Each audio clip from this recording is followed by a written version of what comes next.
હાલો મિત્રો, કેમ છો? તો તમારું સ્વાગત છે મારી વિજય અસ્મિતા બ્લોગમાં. તો આજે આપણે બનાવશું ભાખરવડી. એના માટે લઈ લીધો આપણે મેંદાનો લોટ, ચણાનો લોટ, ચવાણું, ગાંઠિયા, તલ, ધાણા, આખું જીરું, વરિયાળી, લીંબુ, ખાંડ અને અજમા. તો આપણે આ બધાને હવે શેકી લઈશું.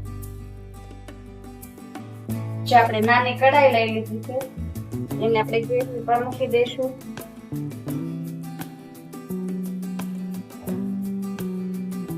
કઢાઈ તપે એટલે એને આપણે ધીમા તાઈએ બધી વસ્તુ શેકી લઈશું અંદર.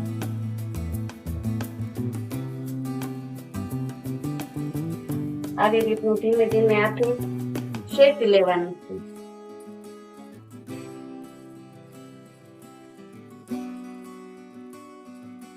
જેવી તેવી રતાશ પકડે ત્યાં લગી શેકાવા દેવાનું છે.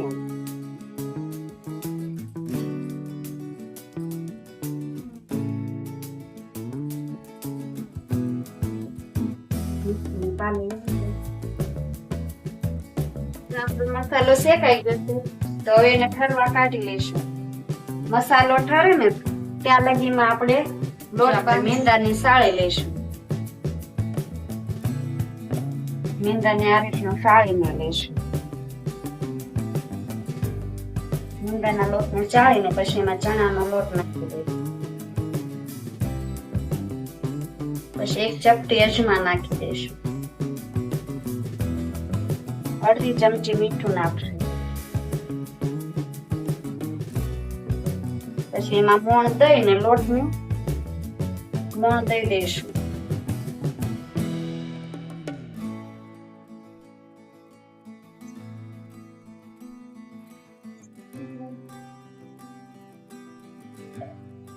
મોણ એવું દેવાનું છે ને તે મુઠ્ઠી વળે ને એવું મોણ દેવાનું છે. આપણે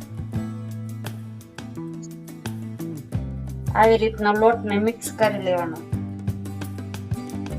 તો આપણે લોટને મોણ દેવાઈ ગયું છે તો એ થોડું થોડું પાણી નાખીને લોટ બાંધી લઈશું.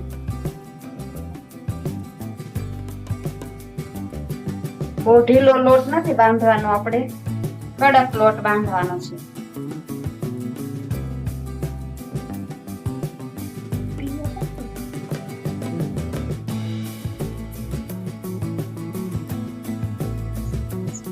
લોટને 5 મિનિટ લગી આપણે ઢાંકી દઈશું. ત્યાં લગીમાં આપણે બધો મસાલો મિક્સરમાં દળી લઈશું. તો આપણે બધું મિક્સરની બાલીમાં ચવાણું, ગાંઠિયા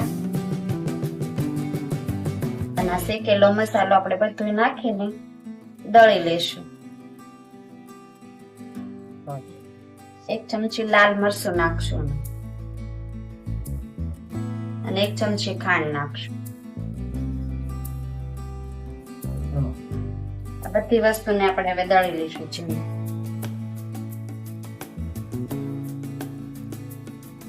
જો આપણે મિક્સરમાં એને ખરખરું દળવાનું છે, હાવ ઝીણો પાવડર નથી કરવાનો.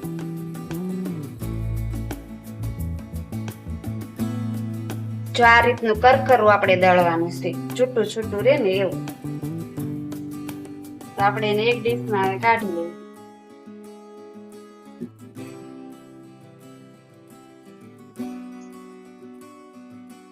જો બધો મસાલો આપણો દળાઈ ગયો છે તો 1 ચમચી જેટલો આપણે અંદર લીંબુનો રસ નાખી દઈશું.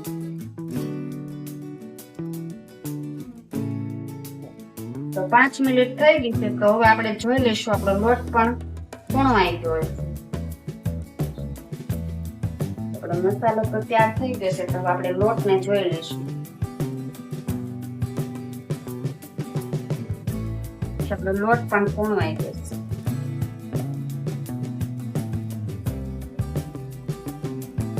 હવે જો આ રીતની આપણે એને આછી વણવાની છે, બહુ જાડી નથી રાખવાની.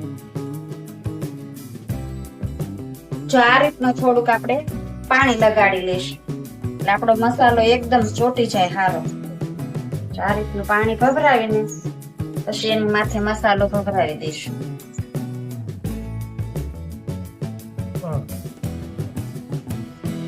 જો આ રીતનો બધો આપણે ચમચીથી મસાલો હરખો પાથરી લેવાનો છે, એકદમ હરખી રીતે આપણે પથરાય આ રીતનું. ભાખરવડી મસ્ત બને. તો જો આ રીતનો આપણે રોલ વાળી લેવાનો છે. આ બે સાઈઝ પેલા વાળી લેવાની છે આપણે,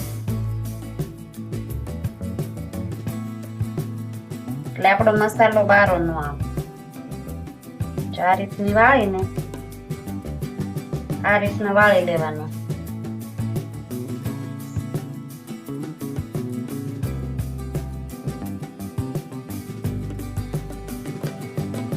આ રીતનો જો આ રોલ આપણો તો આપણે જો આ બાજુની કોરે પાણી લગાડી દઈશું, આપણો રોલ ઉખડે નહીં. રોલ બનીને થઈ ગયો છે તૈયાર. તો જો આપણે આ રીતનું કટિંગ કરી લઈશું.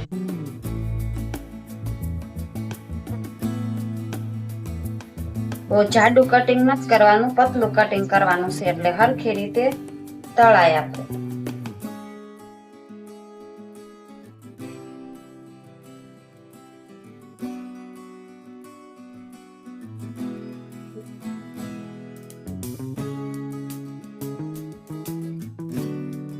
જો આપણી ભાખર આપણે એક ચપટી તલ લઈ લઈશું અહીંયા, અને આવી રીતના બે બાજુ લગાવી દઈશું.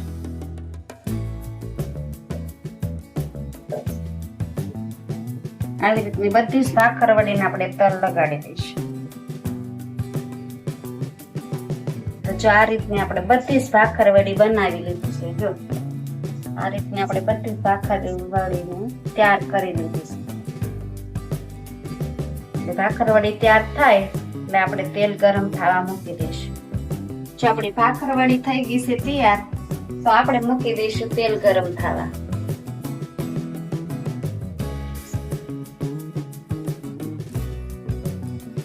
જો તેલ આપણું ગરમ થઈ ગયું છે, તો બહુ તેલને ગરમ થવા નથી દેવાનું, આપણે ધીમા તાપે તેલને રાખવાનું છે, એટલે ભાખરવડી એકદમ કડકડી તળાય.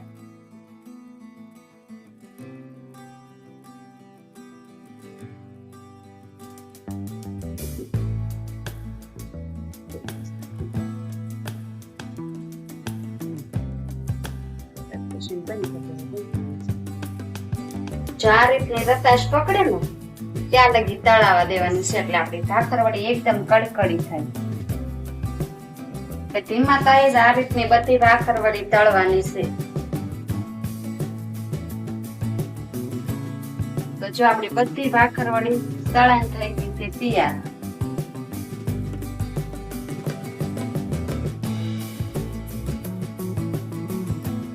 એકદમ કડકડી ભાખરવડી આપણી તૈયાર થઈ ગઈ છે. તમે પણ આ રીતની એકવાર ઘરે બનાવજો અને અમને કહેજો કેવી લાગી. જો કેવો લાગ્યો વિડીયો ગમ્યો હોય તો લાઈક કરજો, શેર કરજો અને સબસ્ક્રાઇબ કરવાનું ભૂલતા નહીં.